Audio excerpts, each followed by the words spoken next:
Hey guys, it's Coliwood Studios here, and welcome back to Dead Coasters. Today, we're talking about Batman and Robin. Commissioner, you have 11 minutes to thaw these people. No. Not that Batman and Robin. This one.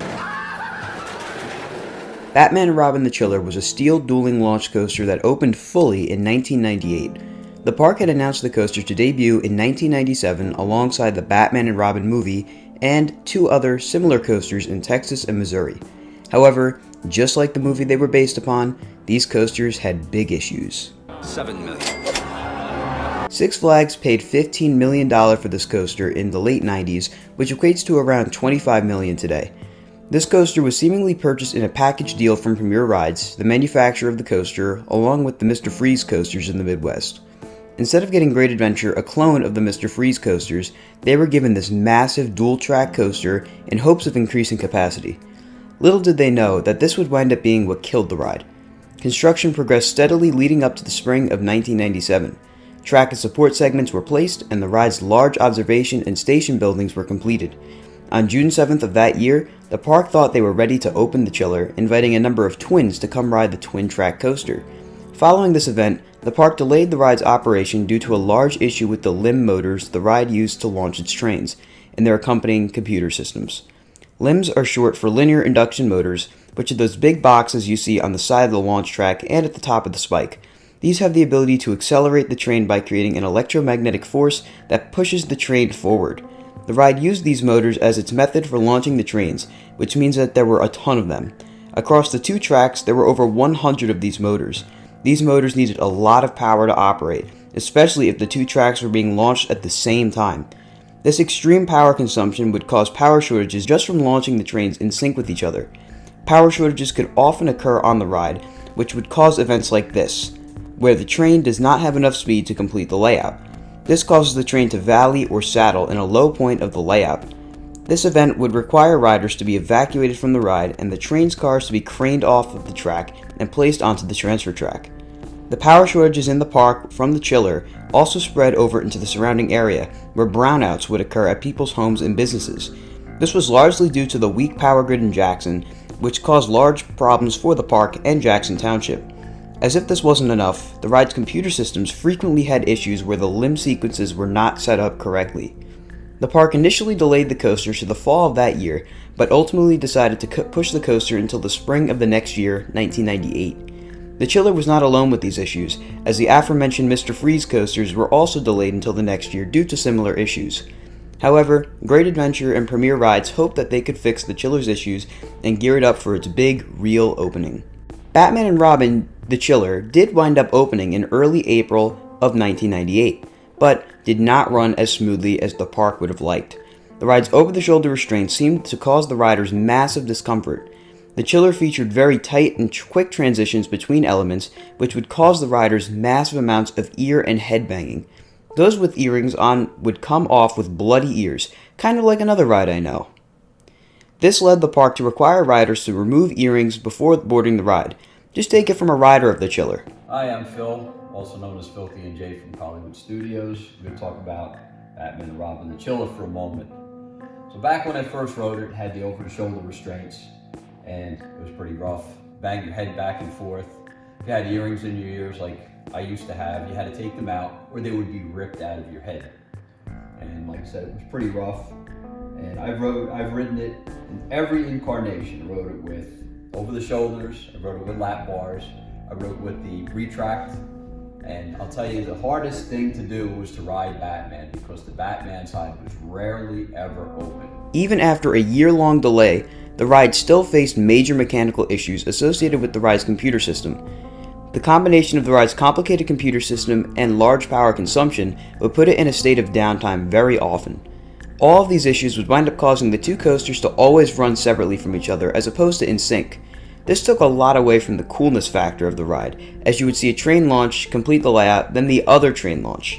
Either this or only one side would be operating while the other sat closed.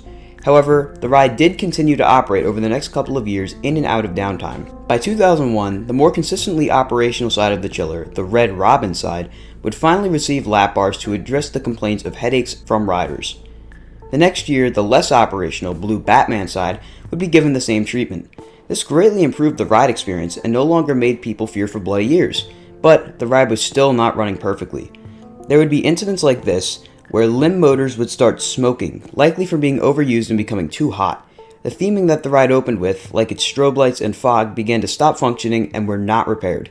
However, the ride was very well themed otherwise, with the station meant to resemble Mr. Freeze's freeze generator, and a queue that was in a very industrial style. The exit ramp would put you in between the two launch tracks under the observatory. You would be able to see the trains launching, which was extremely loud. The ride overall was massive and had quite the presence in Movietown. Even though the Batman side of the ride was not open very often, the ride still became a fan favorite of many at the park. Take it from a rider of the chiller. Hey, what's up? My name is Brian. I'm a coaster enthusiast. It was a really fantastic ride. It was a great addition to the park. The launches on that were pretty intense. The reverse part was so much fun on it. I was lucky enough to experience it open an ear when it had the over-the-head restraints. Then I think it was 2001 when they went to the lap bar. I got to do both sides with the lap bar, which did making it a much better experience, removing the overhead restraints. So that was a very smart move on Great Adventure's part. And then in the off season of 06 to 07, they took out the barrel rolls up the spike and put in S-turns. And again, the 07 season, I was lucky enough to actually ride it, both sides, Batman and Robin, which actually I enjoyed the little S-turns a little bit better. I feel like it would have made it more reliable. That was definitely a smart move when they went to that. Overall, Chiller definitely is missed. The park still needs a nice launch coaster like that, but Chiller was just a fantastic ride. Always a good time. I preferred the Robin side that had the Cobra roll. So much fun. Especially going backwards through that Cobra roll was real intense. So, Chiller is missed, but it was a fantastic ride. Little did park guests know that the ride's time left at Great Adventure was limited. In 2006, the park set out to make Batman and Robin the Chiller more reliable than ever. Following a repaint the year prior, the park made efforts to operate the ride in a manner that would allow it to be open as much as possible. The Robin side opened early on in the year, but not soon after, an incident regarding failure of the wheel bogies on the Robin train would cause this to not be met, and for the ride to remain closed for the rest of the 2006 season. The Batman ride was planned to reopen in the summer, but these plans were thrown to the wayside following Robin's incident. The ride sat dormant all year, with speculation growing on the Chiller's removal. The ride was decorated for Fright Fest with many cobwebs, further adding to the current dormant and abandoned nature of the ride. During the 2006-2007 off-season, there were rumblings about the ride's zero-G rolls being removed from the layout. This wound up being a retracking that replaced the ride's final inversions with slightly banked humps, presumably to put less stress on the ride's wheels and track. Both Batman and Robin sides were being retracked, with the Robin side being ready first in the spring of 2007. It began operating with Batman's trains, now painted red to match the Robin side. However, before the Batman side could reopen, a similar wheel incident occurred on Robin. This caused the ride to be closed again, this time for good. The Chiller sat dormant through all of the summer and began demolition in September of that year. Many took notice of how the park's deconstruction crew was carefully disassembling the ride, labeling track and support pieces. This hinted at it being relocated to another park as opposed to being shipped to the scrapyard. By the end of the year, all track and supports for the Chiller had been completely removed, and work was already started on the new Dark Knight indoor coaster, which would use land near the Chiller for its 2008 debut. All that remained of the Chiller was its station, which was later removed in 2016, and the observatory, which still stands today in the Metropolis area where Batman and Robin the Chiller once launched riders. Batman and Robin the Chiller sat around Great Adventure for a while, before being moved to a farm in Plumstead, New Jersey, about 10 minutes from the park.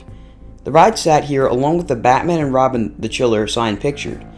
In 2012, the ride was seen in Brazil at a park called Beto Carreiro World.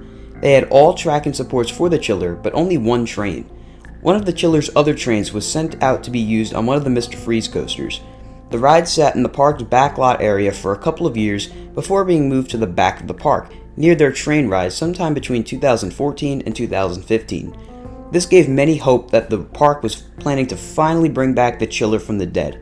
Unfortunately, this never became the case, as the ride was reportedly scrapped in 2018 due to the blueprints for the ride supposedly being lost. Just like that, Batman and Robin, the Chiller, was dead. There are many what ifs in this situation, like what if the Chiller reopened in Brazil? What if it never even closed at Great Adventure? But what happened, and the Chiller is now gone. All of those who visited the park may not have even ridden it, but remember its presence. Batman and Robin stood out from the other coasters at Great Adventure as a unique, massive ride that was truly before its time. Had the ride been built with more advanced technology 5 to 10 years later, it may have been around longer, but the ride served as an example of technology for the time simply being too ambitious. I hope you guys enjoyed this video. It definitely took a lot to make this. I would like to thank Great Adventure History and Roller Coaster Database for the valued information, images, and videos that they have available. If it wasn't for this information being so readily available, I don't think I would have been able to make this video accurately. Also, thank you to Brian Bolla for sending in pictures of the Chiller from the time that he worked at the park. But if you guys enjoyed the video, please be sure to like, comment, and subscribe, and be sure to let me know if you'd like to see more videos in the Dead Coaster series in the future. Anyways, this has been Colin from Coliwood Studios, and I'll see you guys next time.